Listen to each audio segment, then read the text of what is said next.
Bonjour à tous et merci à nouveau d'être présents au Salon international Innovation Santé, donc à Santexpo, donc un événement évidemment incontournable de tous les acteurs de santé. Et managersanté.com est très heureux d'être présent donc à cette occasion, accueilli donc sur le stand de la CASDEN, que nous vous remercions chaleureusement en tant que partenaire.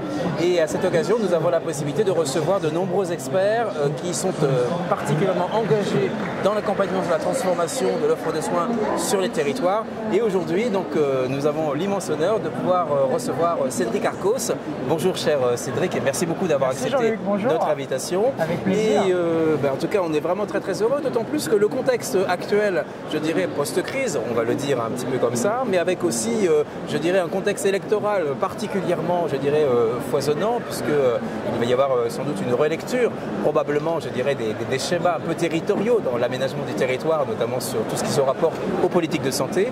Et dans ce contexte-là, en fait, on a souhaité vous recevoir parce que vous avez participé de manière très active à la réflexion et la publication d'une étude portant justement sur des réflexions très importantes, notamment sur la cartographie quelque part des nouveaux enjeux sur la distribution de l'offre de soins sur le territoire. Est-ce que vous pourriez nous présenter un petit peu à la fois la genèse, les porteurs de ce projet, dont vous êtes bien sûr un acteur majeur, et puis finalement les résultats dans ces grandes lignes, avec sans doute quelques préconisations nécessaires, en tous les cas, qui pourraient permettre à l'occasion de Santexpo, et bien pourquoi pas, de le faire partager au plus grand nombre. Très bien, quel programme, merci beaucoup Jean-Luc, merci à Manager de Santé, merci à la CASDEN pour cette invitation et puis cette occasion toujours très chaleureuse de pouvoir échanger ensemble. Sur cette étude et ce rapport de proposition, piloté pour l'Institut Montaigne par le professeur Gérard Frihandler, qui est l'ancien doyen de l'Université de Paris, aujourd'hui président de la Fondation, et puis par moi-même.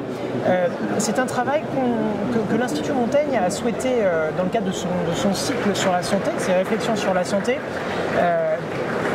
mettre en chantier après la crise des Gilets jaunes, donc avant la crise sanitaire. Contexte antérieur à la crise. Voilà. Le fait générateur de tout ça, c'était pour nous, pour l'Institut, c'était de se dire, alors qu'on a eu un conflit social assez majeur, qui n'était pas du tout relié à la santé, qui avait pour objet le prix du carburant et puis après d'autres connotations sociales, eh bien la grande surprise un peu de tous les observateurs, dont votre serviteur, ça a été de voir que lors du grand débat, des grands débats, dans les différentes villes, dont certains ont été animés par le président de la République, d'autres dans les mairies, dans les salles associatives, etc., et dans les cahiers de doléances qui ont été mis en place, eh bien la santé était sinon en tête des préoccupations et des demandes, des attentes des Français, sinon dans les deuxième ou troisième sujets qui étaient évoqués.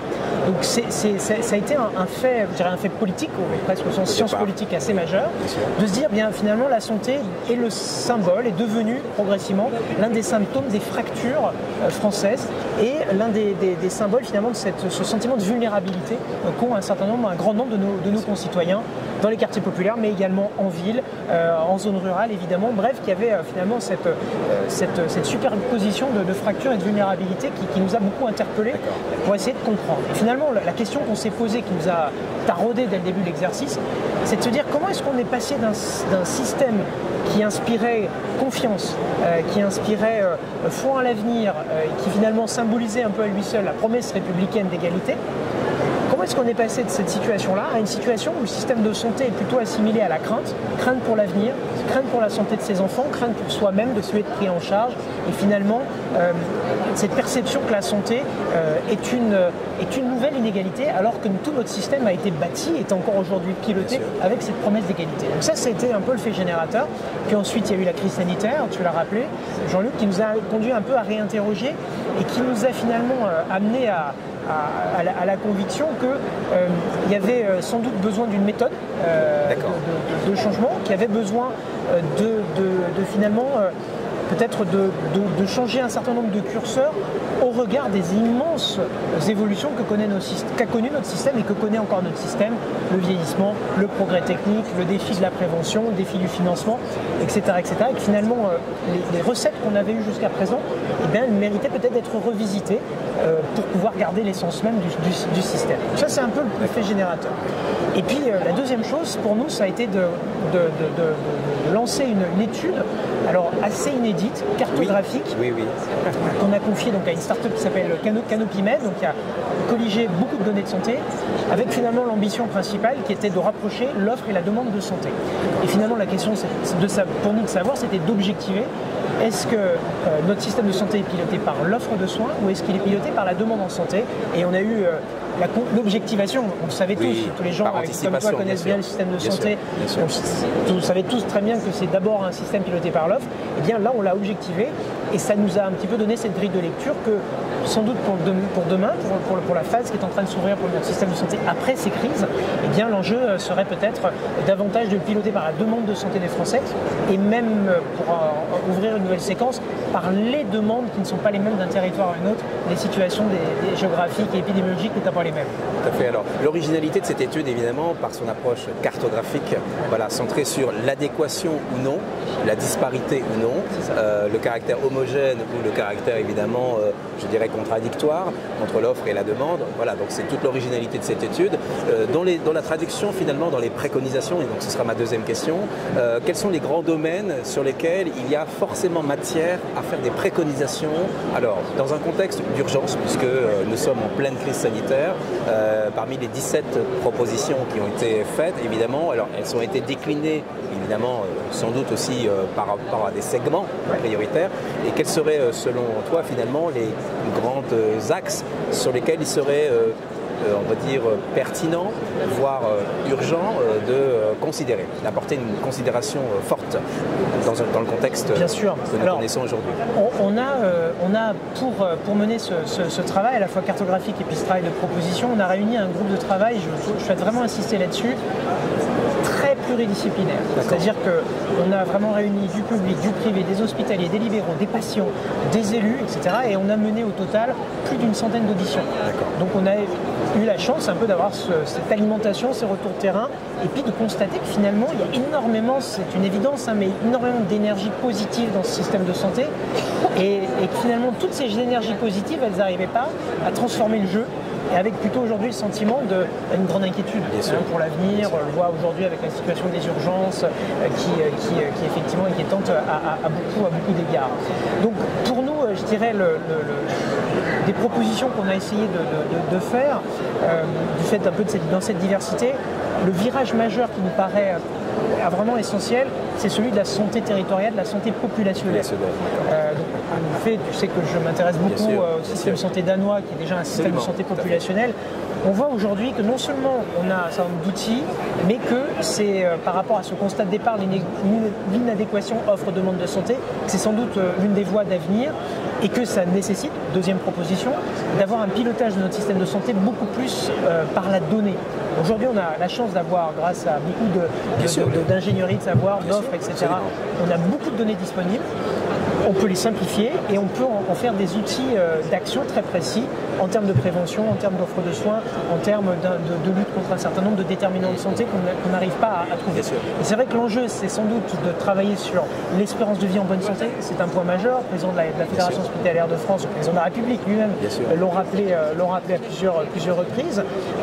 Et c'est également, je crois, d'organiser à tous les étages du système de santé la coopération. Alors c'est vrai qu'on a un parti pris dans ce rapport, c'est celui de la liberté. Alors voilà, c'était la question que c'est vraiment le parti pris de la liberté, c'est-à-dire que quand on dit la liberté, c'est à la fois de simplifier. Vaste tâche, c'est toujours compliqué de faire simple. C'est une réalité, mais au-delà, je crois que pour nous, on croit beaucoup à cette notion d'engagement en proximité. Engagement des territoires. Et quand je dis engagement des territoires, c'est engagement des ARS. Nous, on propose dans ce rapport de consolider les ARS. Contrairement au fait qu'elles ont fait l'objet de beaucoup de critiques pendant la crise, au sein de ce groupe de travail et au sein... enrichir peut-être la composition de cette représentativité. Sur le fait qu'il fallait consolider, que les ARS avaient fait un boulot extraordinaire, qu'évidemment, comme pour tout n'a pas été parfait, mais qui peut prétendre avoir été parfait pendant cette crise? Je crois qu'au contraire, elles ont sacrément fait du bon boulot. Et je crois qu'il faut consolider leur rôle. Il faut consolider également le rôle des élus. J'en ai aussi cette conviction. La dernière loi d'ailleurs, la loi 3DS, je crois, a d'ailleurs fait entrer beaucoup plus le fait territorial dans la gouvernance des ARS. Donc la voie est ouverte et c'est heureux. Donc maintenant il va falloir que les acteurs s'en saisissent, maintenant que la loi est votée, a été votée par le gouvernement de Jean Castex. Et puis je crois que la troisième étape, ça sera également sans doute dans ce mouvement de liberté, d'aller beaucoup plus loin, d'engager l'école, d'engager les entreprises, d'engager également les villes, parce que c'est à ce niveau-là qu'on fait de la prévention. C'est à ce niveau-là qu'on peut changer et c'est à ce niveau-là qu'on peut avoir, dernier objectif du système à mon sens, cette vision de santé globale. C'est-à-dire cette vision dans laquelle la santé est portée par toutes les politiques, cette vision dans laquelle on améliore la santé, bien sûr par l'offre de soins, mais aussi et surtout par tu te rappelles du schéma de l'OMS, 80% de l'amélioration du système de santé est ailleurs que dans l'offre de soins. Elle est dans l'éducation, elle est dans la qualité de l'air, elle est dans la qualité de l'eau, elle est dans la formation des professionnels, elle est vraiment ailleurs. Alors la dernière question qui va complètement en lien avec ce que tu viens de partager, nous sommes dans un calendrier électoral où il va y avoir une nouvelle approche finalement de la question de l'environnement et dans laquelle on doit intégrer un certain nombre de segments, notamment la santé, mais pas que, aussi les énergies, aussi toutes les problématiques qui impactent de toute façon la santé. Est-ce que ce rapport finalement est une suite logique aussi des autres études qui ont convergé vers ce constat en disant plus de souplesse, d'autonomie, de rapprochement, de décloisonnement, de partage, de simplification, mais en même temps de révolution un petit peu organisationnelle, technologique. Finalement, est-ce que l'idée ne serait-elle pas de rapprocher finalement tous les acteurs pour co-construire, je dirais, un projet commun sans se créer des obstacles supplémentaires. Tu l'as évoqué évidemment, hein, donc le cloisonnement, enfin les fonctionnements en silo, les arbitrages, etc. Bref, plus de confiance sur les acteurs de premier niveau et plus de souplesse pour les acteurs qui se portent garants. Alors finalement, à l'aune de ce nouveau calendrier, électoral dans lequel nous sommes, pour lequel nous avons encore des informations manquantes, mais quelle serait finalement la mise en perspective finalement, hein. Donc est-ce qu'avec optimisme, on se dit que finalement cette étude peut alimenter, une réflexion plus systémique et avec peut-être plus de créativité quelque part. Quel message, nous sommes à Santexpo, donc quel message pourrait être intéressant avec cette étude de Montaigne qui est aussi, une traduction de ce que d'autres études ont essayé aussi de montrer, hein, avec une approche, décloisonnée, mais quel serait peut-être un message fort qui serait intéressant à faire partager auprès de celles et ceux qui nous accompagnent, on va dire. Je dirais que le message pour moi essentiel, central, c'est le message du rassemblement. C'est-à-dire qu'on a construit, on a éprouvé un système de santé dans lequel finalement beaucoup de choses divisent, beaucoup de choses séparent les acteurs, alors qu'aujourd'hui l'urgence, mais aussi la demande, on parle beaucoup dans ce salon et on parle beaucoup, et c'est heureux, d'attractivité, de fidélisation des personnels de santé, de retrouver la confiance. Je crois que cette étape-là, elle ne peut se faire que par le rassemblement des acteurs, le rassemblement des énergies. Et ça participe aussi du mouvement de liberté. Donner aux acteurs la capacité de décider au plus près du terrain. L'autonomie, absolument. L'autonomie poussée, le fameux principe de subsidiarité. Faire confiance. De faire confiance, etc. Et tout ça, il y a un large chapitre dans le rapport qui est dédié à la formation. Et en fait, ça peut paraître un peu temps long, ça peut paraître un peu pas forcément à la hauteur de l'urgence. Moi, je crois résolument le contraire, c'est que je pense que tout passera par la formation. Formation déjà des acteurs, leur apprendre à travailler ensemble. Là encore une fois, on l'a dit 1000 fois, mais maintenant il va falloir le faire, d'organiser cette rencontre dès les premiers pas, les premiers souffles d'un professionnel de santé dans ses métiers.